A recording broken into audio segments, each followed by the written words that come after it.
Welcome to the deep dive. We're here to really get into the core knowledge from your sources. Glad to be here.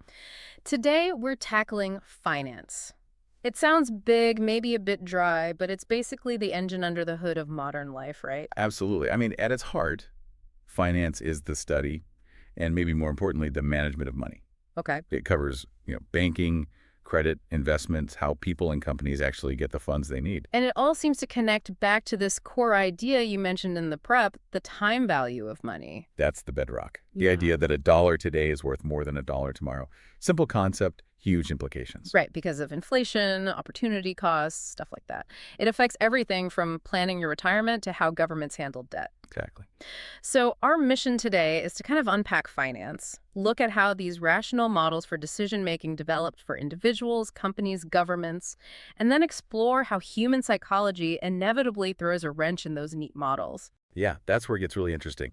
So to start, it helps to think about who needs the money. Yep. It gives us three main categories. Okay. First up, there's personal finance. This is all about you, the individual, your goals, your earnings, what holds you back. Like figuring out mortgages, using credit cards wisely, saving for the future. Precisely, managing your own financial world. Got it. What's next? Then we scale up to corporate finance. This is about running a business effectively, maximizing its value. Mm-hmm. Very relevant now with inflation hitting costs. Definitely. Companies constantly have to weigh things like, should we raise money by selling stock, which means giving up some ownership? Or issue bonds, taking on debt. Exactly. And even tiny startups face this when they look for funding from, say, angel investors.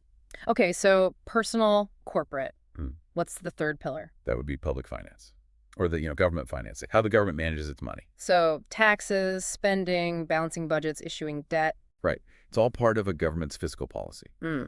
They get funding mostly through taxes, sure, but also borrowing, issuing government bonds is a massive part of how things work today. That makes sense. And before we get into the history and the psychology part, you mentioned a key distinction between financial goods and services. Yeah, it's important. The mortgage itself, or the stock certificate, that's the financial good. Okay. But the bank that gives you the mortgage advice or the system that processes your stock trade, that's the financial service. Ah, I see. The advice, the processing. Exactly. And that whole financial services sector, it's a massive economic driver in most countries. Really vital. Good distinction.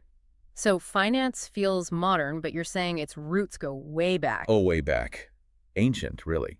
You find early forms of financial agreements formalized in the Babylonian Code of Hammurabi, like 1800 BCE. Wow, Hammurabi, what did it cover? It actually regulated things like ownership, credit, interest rates, collateral, basic building blocks. And later, Roman temples weren't just religious centers, they acted like early banks, storing coins safely. So people were already thinking about secure storage and rules for lending thousands of years ago, and organized trading. That came later, but still quite early. The first formal stock exchange is generally dated to Antwerp, back in 1531. Okay, so the structures, the math, they have a long history. But you mentioned things get messy. What breaks the models? Human behavior. Precisely. Finance is built on statistics, on math, the science part. But history is just full of examples where human emotion, panic, or euphoria completely overrides the numbers. Market bubbles, crashes. Yeah, pure logic doesn't seem to explain those very well. Exactly. And that need to explain the seemingly illogical led to behavioral finance. It's a subfield that uses psychology. To understand why we humans don't always act like perfectly rational economic robots. That's the core idea. It tackles behaviors that traditional theories just can't account for. Okay, like what? Give us an example. Well, there's a concept called mental accounting. It's that slightly illogical habit we have of mentally putting money into different buckets for different reasons. How so? Like you might have a special savings jar, literally or figuratively, for a new house down payment, which is great. Right. But at the same time, you may be carrying a big balance on a high-interest credit card. Rationally, you should pay down the expensive debt first. But mentally, that house fund feels separate, untouchable. Ah, I see. That makes total sense. I think everyone does that to some extent.